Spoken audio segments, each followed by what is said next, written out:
बचपन में primary school में पढ़ते समय हम बच्चों में ढोकर-कस का बड़ा भय था। बच्चे ढोकर-कस की तरह-तरह की बातें करके खुद भयभीत होते थे और दूसरे लोगों को भी भयभीत किया करते थे। उनके अनुसार ढोकर-कस ऐसा एक व्यक्ति होता था जो पीठ पर बड़ी-सी गठरी लादे रहता था और उसमें बच्चों को बाँध करके उठा ले जाता था। और हम जब इस बात का विरोध करने के लिए कहते थे कि स्कूल में अध्यापक हैं जो हमें उस दुष्ट से बचाएँगे, तो लोग कहते थे कि ढोकर-कस के पास तलवार होती है, वह 1, 2, 3 कहेगा और मारेगा, उनकी मास्टर की कमर कट जाएगी। और इन सब बातों से वो खुद भी भयभीत होते थे और दूसरों को भी भयभीत कर देते थे। इसमें कुछ चतुर टाइप के बच्चे थे जो अपने आप को बहुत बुद्धिमान लगाते थे, वो ऐसी अजीबो-गरीब बातें सुनाया करते थे, जिन्हें सुनकर सभी बच्चे भय के मारे स्कूल से भाग खड़े होते थे। ज़रा-सी आंधी-पानी आई या फिर ऐसी कोई बात हुई तो बच्चे तुरंत ढोकर-कस का शोर मचाने लगते थे और फिर हम सब लोग अपना बोरा बिस्तर उठाए हुए भाग खड़े होते थे। उस समय हम लोग बोरा घर से लेकर जाते थे और वही बिछा के स्कूल पे बैठते थे। लिखने के लिए तख्ती होती थी और बुद्धि से उस पे लिखते थे। उसको घोल करके दवात में रखते थे और लोगों से मुकाबला कराते थे कि मेरा ज़्यादा अच्छा है, तुम्हारा खराब है और इस तरह से। और किसी ने अगर हमारा अड़ा दिया या किसी की वजह से हमारा गिर गया, तो उससे फिर माँगते थे कि हमारा तो तुमने हमारा इतना गिराया है, अब तुमको इतना ही हमको देना पड़ेगा। वो गिरे हुए जो द्रव को नाप करके हाथ से और उस तरह से कहते थे कि हमारा इतना सारा तुमने ये सरफेस है तो फिर इतना दूर पे अगर लिक्विड गिरा है वह द्रव तो इतना सारा तुमने हमारा खड़िया गिराया है, दुत्ती गिराई है, इसको दो। और फिर तख्ती को सही साफ करने के लिए हम लोग जो कालिख होती थी उम, खाना इत्यादि बनाते समय और विशेष तौर से उस समय जो भेली पकाई जाती थी, उस पे जो बड़े से कड़ाहे होते थे, उसके नीचे आग जलाई जाती थी, तो उसमें ढेर सारी कालिख लग जाती थी, उसको खुरस के डब्बी में भर लेते थे और उसको घोल करके या सूखे ही कड़ाही उसको सूखे ही या फिर घोल करके तख्ती को उससे लपेटते थे और फिर जिस शीशी में रखा होता था खड़िया, उससे उसको घुटाते थे रगड़ के और इस तरह से वह तख्ती काली-काली खूब चमक उठती थी और फिर उस पे जब लिखते थे सफ़ेद खड़िया से और धागे से सलाख करके लाइनें खींच करके उसको सलाखना कहते थे, तो बहुत ही अच्छे ढंग से लिखा जाता था। इस तरह से हम बचपन में लिखाई-पढ़ाई करते थे और वह तख्ती मार करने के भी काम आती थी और एक-दूसरे से लड़ना और फिर तख्ती फेंक के मारना, खूब मज़ा आता था। और स्कूल से आने के बाद हम लोग तुरंत घर भाग जाते थे।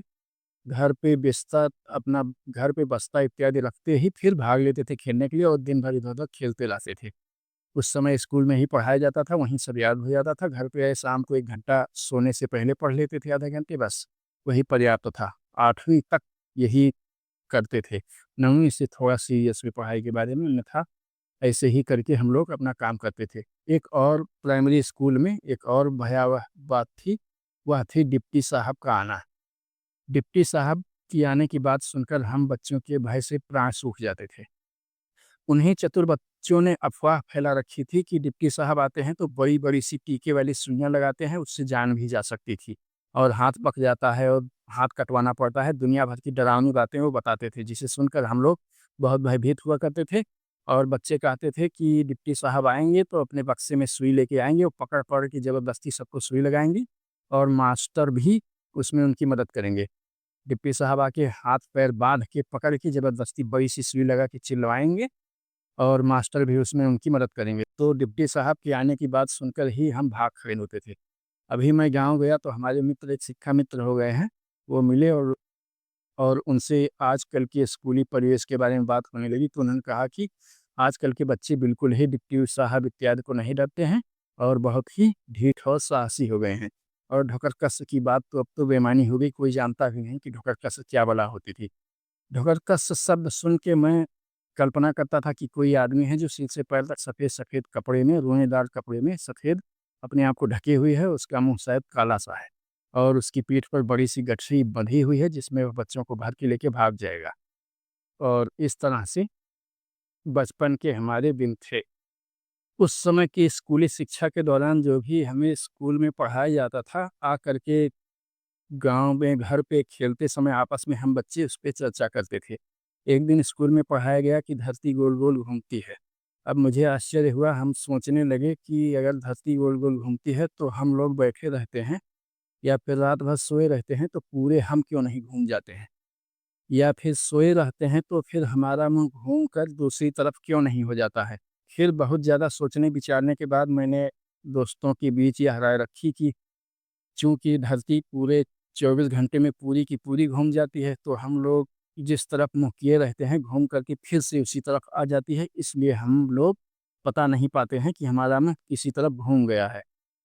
और इस तरह से बात आई गई हो गई, फिर कुछ दिन बाद ऐसे बैठे हुए सोचते समय मुझे याद आया कि धरती घूमती है, तो धरती के साथ में हर चीज़ घूमती है। केवल मैं ही अकेले नहीं घूम जाऊँगा और तब मेरी समझ में आया कि हम सब धरती के साथ-साथ ही घूमते हैं और धरती की गति का हमें कभी भी इस तरह से पता नहीं चलेगा। तब जाके ये हमारी समझ में आया और इसी तरह से और एक बात थी कि चंद्रमा कितनी दूर है, तो उस समय हम लोग महाभारत इत्यादि रामायण सीरियल आते थे टीवी में, तो उस समय वहाँ की उन उन सीरियल में धनुष तीर की कलाबाजियाँ देख कर के, चमत्कारिक बाणों की शक्तियों को देख कर के हम लोग भी धनुष बाण बना के खेला करते थे। और ऐसे ही बात-बात में हम लोग कहने लगे, मैं कहने लगा कि तीर मार के चंद्रमा को फोड़ दूँगा। लेकिन लोग दोस्तों ने कहा कि नहीं वो बहुत दूर है और वहाँ तक नहीं पहुँचेगा। फिर एक दिन ऐसे ही रात को कौड़ा तापते समय मैंने चंद्रमा की तरफ देखा और सोचने लगा कि जो नीम का पेड़ है अगर उसके एकदम चोटी पे चढ़ जाएँ तो वहाँ से लग्गी लगा करके चंद्रमा तक पहुँचा जा सकता है। और इस तरह की तमाम ख़याली पुलाव मैं पकाया करता था। और इसी तरह से एक दिन जब स्कूल में हमें पढ़ाया गया कि यहाँ पे जब दिन होता है तो अमेरिका में रात होती है। तो फिर हमारे साथ पढ़ने वाले उसी कक्षा में कुछ बच्चों ने कहा कि जानते हो यह बात सही है। मैं अपने पिताजी के साथ साइकिल पे बैठ के गया था अमेरिका में और जब यहाँ से चला तब तो दिन था और जब वहाँ पे पहुँचा तो रात था। तो यह बात एकदम सही है और फिर वहाँ से लौट आया तो यहाँ पे दिन था। अब उस समय हमने आश्चर्यचकित होते हुए उनकी बात पर यकीन कर लिया, लेकिन अब समझ में आता है इस बात के बचकानेपने पे और याद आती है तो मैं खूब हँसता हूँ। तो इस तरह से ये थी कुछ बचपन की खट्टी-मीठी यादें और ढोकर-कस और डिप्टी साहब का किस्सा। तो फिर आगे इस विषय पे फिर कभी बचपन की ऐसी ही मधुर स्मृतियों के बारे में बात करेंगे। आज के लिए सिर्फ़ इतना ही।